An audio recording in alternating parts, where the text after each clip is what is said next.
Doctor BR Ambedkar Konaseema జిల్లాలో అకాల వర్షాలకు వచ్చిన గోదావరి వరదలతో లంక ప్రాంతాల్లో ఉద్యాన పంటలు నీట మునిగాయి.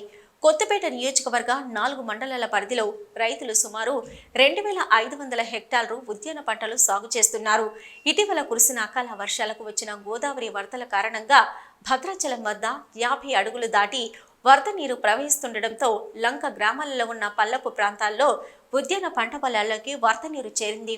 కొత్తపేట మండలం నారాయణలంక, సత్తమ్మలంక, రావులపాలెం మండలం గోపాలపురం, కొమరాజలంక, ఆత్రేయపురం మండలం పులిదిండి, పేరవరం, కట్టుంగ, వాడపల్లి లంక, ఆలమూరు మండలం బడుగుమాని లంక, మూలస్థానం, జొన్నాడ తదితర ప్రాంతాల్లో వరద నీరు చేరి అరటి, బొప్పాయి, మునగ, కంద, తమలపాకు, మొక్కజొన్న, కూరగాయల పంటలు నీట మునిగాయి. వరద నీరు మరింత పెరిగితే పంటలకు తీవ్ర నష్టం కలుగుతుందని రైతులు ఆందోళన చెందుతున్నారు.